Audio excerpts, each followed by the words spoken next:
Okay, this is one of, I think, the last things I need to watch, consume Borderlands 4 wise. This is the last thing I think I'm missing.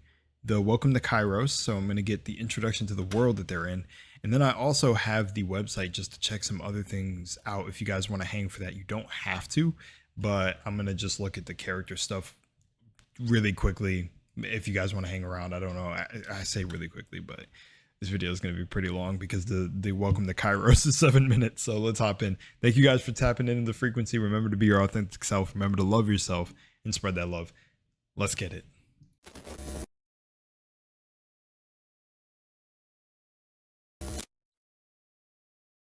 You guys ever been buttered up before? Never mind. That was a weird question. Let's hop into this. Oh, it's loud. Kairos is effectively a prison planet ruled over by a dictator called the Timekeeper. He thrives on control and order, and when things are thrown into those mechanisms to hold on, let me get acquainted. Who's she? She got a really cool aesthetic. Ruled over the tattoos in there. I love patchwork type tattoos.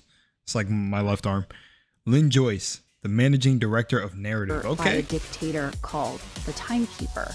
He thrives on a prison planet with the Timekeeper. It's hella cool.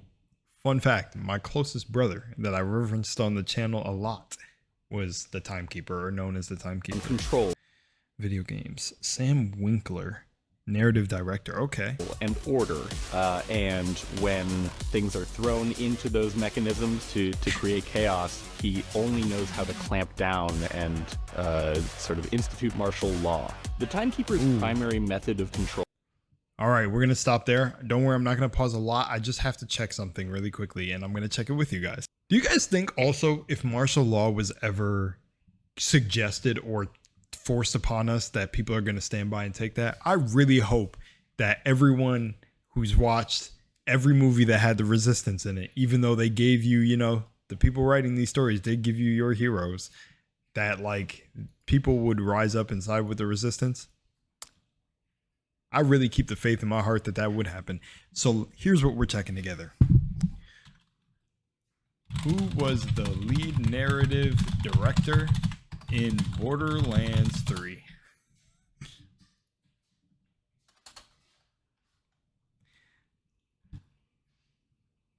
Sam Winkler was the lead narrative director and writer for Borderlands 3.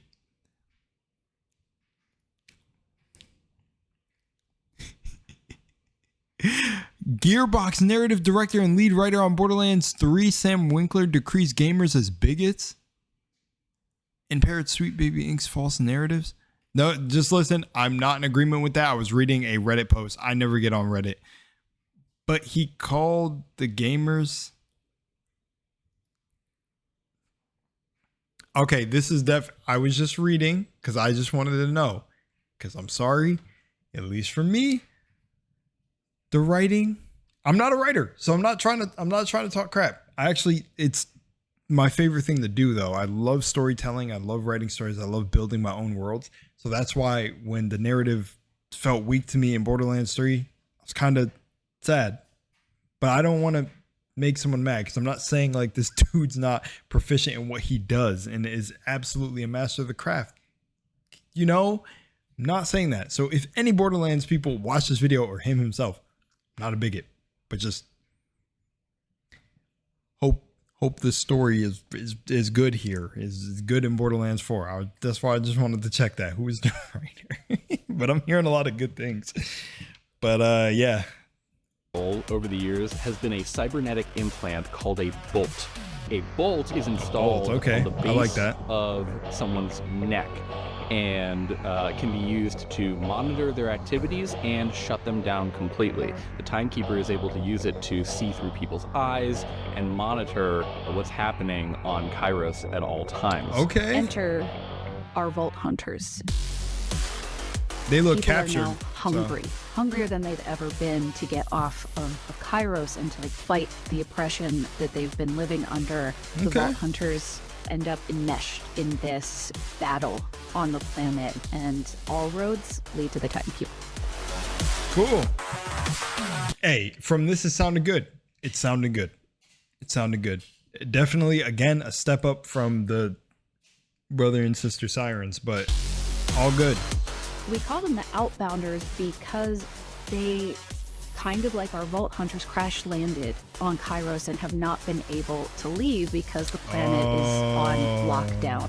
They are desperate. Imagine having an entire planet on lockdown.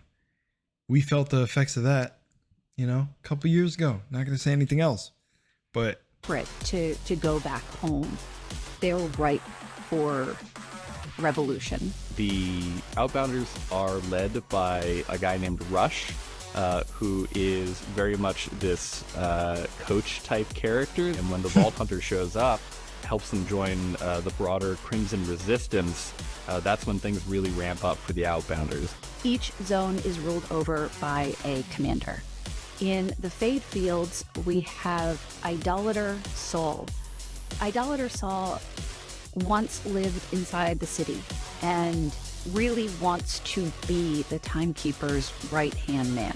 And when he is sent to the Fade Fields after Elpis arrives, he sees that as his opportunity to prove his worth to the Timekeeper. Yeah, he looks like a menace. The Augurs. The Augurs are a long-standing culture on Kairos. They're the descendants of the original mining teams sent there centuries ago by the Timekeeper in order to get resources like ordinite and other minerals and ores out of the mountain range. So in the mountains, we have the faction leader Calder, and he is part of the Augurs. He wants to take the fight to the Timekeeper, and the other council members are scared and they live in fear. In Terminus Range, we have Vile Lictor is our commander. Vile Lictor is an augur. Ooh, what? That is their character design. Man, they go so off. The story is sounding actually pretty fire. Like I said earlier, I'm but a measly hobbyist writer. I can't even call myself that. Storyteller, yes, but so I'm just saying the story sounds very fire. It sounds like it's so, don't come at me, Gearbox, or anything. I'm not trying to say anything bad, because I have heard that. I did low-key hear that Gearbox had a bit of a reputation for, like, you say something bad and you're immediately put on a blacklist. This has arrived and brought iridium to the planet. Vile Lictor has begun experimenting and doing things under the nose of the Timekeeper. Yo, that looks crazy. The Electi. Okay, we got the Electi. Let's go. I like so far. I like the Outbounders. I like the names. I like the Augurs. I like the. It sounds. Oh man, yeah, I like it. The Electi faction, and the leader is Levane, the gorgeous golden Levane. The Electi had previously lived in the city, an upper crust elite people that benefited from the Timekeeper. But when Elpis arrives, the Electi are left outside the city walls, and the city goes on lockdown, and they are not permitted back in the city. And so for the first time, they have to learn how the other side lives and how to survive outside the city walls. Right. In Carcadia Burn, we have the... So they're like your luxury, I can't say it. Luxury living, like, what is it? Posh. They have to now live amongst the scum, what they perceive as the scum. Cool. Queen. Okay. When Elpis arrived... Yeah, here we go. Hold on, let me run it back. The city walls. In Carcadia Burn, we have the Ripper Queen. When Elpis arrived, her perspective changed. She's realized that there's more to life than what she's been presented. And she rips her bolt as a means to be free of the Timekeeper's influence. When you rip your bolt out, there is a high potential for death, and if not death, insanity. And so her army is largely made up of raving, mad humans with decreased brain capacity. I like that. This also is giving me like this. What is with this, bro? We're going into like a newer age, of course, than, you know, I don't want to talk about technology right now, but you think about Neuralink and all this stuff, and it's like Severance even had that thing. It was a very dangerous. If you don't know about Severance, I don't want to spoil it. You should go watch it. But really quickly, I'm going to say one thing about Severance, and it was the reintegration. The surgery to do that was dangerous because essentially they split your subconscious mind and your conscious mind or something. I'm giving very subtly because it's a bit more than that, but essentially, you know, so this whole idea of like Neuralink, and then you got they did these bolt sort of idea. It's like, dude, this feels very, again, dystopian, but very like Black Mirror-ish, where it's like we're seeing it in the games, we're seeing it in Black Mirror. I really hope that people take these things as like an art imitates reality and a reality imitates art, and don't fucking ever get a bolt. Don't, and you know what I'm talking about with what a real life equivalent to a bolt could be. Please don't fucking get a bolt. But if you want to be cybernetically enhanced, I guess do you, because like the whole cyberpunk stuff, because you know the characters, there's a lot of characters with cybernetics stuff that it's not immediately directly connected to some brain chip or something that you're going to have on you. Also, the Vault Hunters were caught by the Timekeeper in the trailer, right? So do they all get bolts installed? I'm pretty sure it looked like there was a cutscene where the Timekeeper was putting a bolt in the character you're playing. So like, is he going to be in our head, sort of like Handsome Jack over the Echo, or being hacked into your Echo or whatever? Because he could just call you randomly, which, if that is so, and the Timekeeper is going to like talk to you like how Handsome Jack was, better be a well fleshed out character to hear this, you know, voice in your head all the time. I think the twins were too, because they were like live streaming. I'm not even going to go there. Able to convince a great number of her own soldiers to rip out their own bolts, and when they're not convinced, she does it for them. Oh, wow.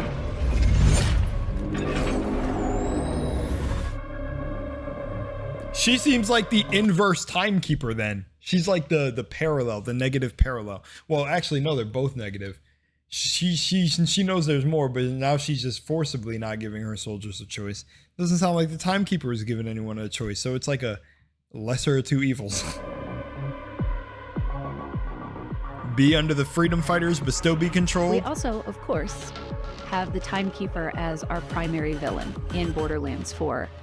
And when we were approaching how to write the Timekeeper, we certainly looked back on all of our previous main villains and considered how we wanted to approach the Timekeeper differently so that he would stand out from anything that we've done before. We wanted to go back to this sense of dread about the villain of our game.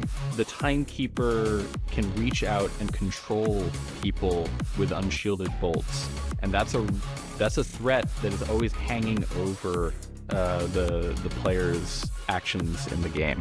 As we unravel things for him, though, we start to see the cracks. We wanted a villain who was a new type of character in the franchise, who is ever present and not overstaying his welcome. We brought back so much. I like that. I like how he said that. Of course, I paused it at 616. That is a repetitive number that keeps popping up for me. But okay, I like that he said that. Doesn't overstay his welcome, but is ever present. And this idea of having a bolt in you, he technically is connected at all times. I wonder how they're going to handle it. Can he cause like illusions in your mind where you're going to like slaughter this half the outbounders type stuff? Like, that's where my mind is going. I've got like 30 different storylines opening up with what that can mean since the bolt did get installed in your character. Essentially, if he has like, you know, visually warping hallucination stuff that he could do to the character, he could probably have you kill your allies and everything pretty crazy. But so the outbounders and the augurs sound like the people you're going to be your main teammates, and maybe this idea, because if you got to beat an oppressive regime in the world, you got to team up with everybody.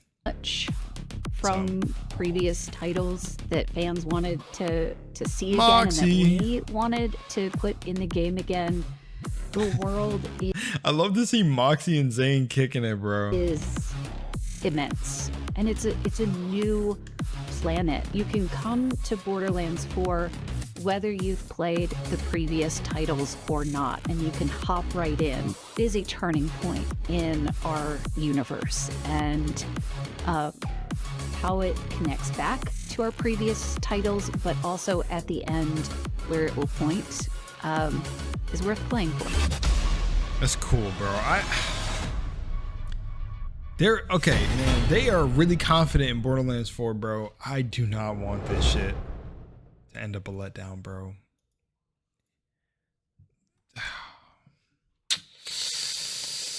This video is pretty long, so I'm gonna give you guys some final thoughts, and I'm just gonna maybe cover the game stuff in another video, like a little, like just overlooking it, and I'll think about uploading it. But first thing I want to say is the story sounds good. The Timekeeper seems like it's a well fleshed out villain. Let's see, you know, ever present and not overstaying his welcome is exactly what I was thinking about with the Echo device. Would he be like Jack, where he can call? Jack wasn't really annoying from what Jack was funny every time he came in, man. And even to the points where he told you to go off yourself off one of the cliffs, and he'd like pay you if you just threw yourself off the cliff. Like, he was good, and he's allowed to be who he's allowed to be, and the other villains are allowed to be who they're allowed to be. We don't have to compare everyone to past villains, but you got to make villains that stand out, at least where you can look and just remember them. So the Timekeeper's design and everything they went with, really cool to me. It feels not Thanos-esque, a little bit, but like who am I thinking of?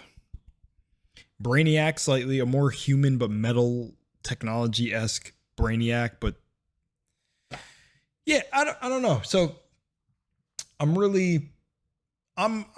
intrigued. I'm intrigued. Also, all the groups, like Borderlands have always been good about making like really nice areas. Like you got the Outbounders, they crashed there. He seems cool too. Rush, do I have it still on screen? Rush seems cool, you know. Rush seems the coach type character. I don't think those characters are that bad. I feel like it encapsulates a certain, I'll just say a certain, I don't know, positive stereotype, I'll say, for, you know. But this guy, like, everything seems really well put together, man. I like it. And I like that the Outbounders are people that really couldn't get out either. Are all the Outbounders connected with bolts? I missed that. I'm pretty sure it's everyone, right? Everyone gets a bolt. You get a bolt, you get a bolt. He's the Timekeeper is the planet's Oprah. Well, she was the one that did that clip, right? I can't remember the meme. But the augers, oh man, all the places seem really cool. And the Electi too. The Electi's design, dude. I love this design. It's funny, bro. Dude, if I feel like I'm gonna be wearing clothes like this eventually. I don't know. I just love Borderlands. I love Borderlands. But the Electi, the augers, and the Outbounders for groups seem really cool. It seems really good. It's funny, this whole scene right here, like, you know, with the sun behind his head, reminds me of like the religious connotation, like Jesus with the sun behind his head, that like figure. Even I think Buddha, this whole, I think it was a sign of enlightenment, but the whole, so with his character is pretty funny because he probably thinks he's like this enlightened being above all the groups. I mean, most villains that have a inflated sense of importance and like see themselves probably like the second coming. Anyways, all right. It sounds good. I'm gonna, like I said, I'm not trying to talk crap earlier. Borderlands 3 just really didn't hit for me, like in gameplay wise, in the areas, and the one DLC, the Western Japanese mixed DLC, fire. But the writing was weak. But again, that's, you know, it's art and also writing, creative writing and stuff. It's your also personal opinion, but if the majority is on it, you know. But again, I don't want Gearbox to freaking kill me or be like, screw this guy. I'm just saying. So I have faith that they came hard in this game. It looks like they have, though. Love you guys. Much love in Moonlight. And shout out to them for all the work put in the game. I mean, it's some seriously tremendous amount of work that game developers, writers, and everything put in their games. And I do just want to always say that and make that known. I used to say it in my older videos. I got tired of saying it, but realistically in my mind, I can never get tired of saying that because there is a tremendous amount of work that goes to these games. So it's sad when something like the writing doesn't hit in Borderlands 3 because it's like you guys still built a very amazing game. Probably made a lot of money anyway. So, you know, whatever, right? But I'm hoping this is the one that really wins back a lot of the fans that were probably not lost. They probably continue to play the games like I did. But, you know, maybe, you know, because ultimately games and stuff and any product you put out, a service you put out, even when I do these videos, is to, you know, entertain and share, to spread the, you know, it's for something, you know, service to others. So you want to make a good game, you got to listen to the peeps. But it seems like they have for sure. Anyways, I've said this a lot in all the Borderlands videos. Much love, Moonlight. This one was more fleshed out because it's the actual like story building and everything in the narrative of the world. So, yeah. All right, I'm out. Peace.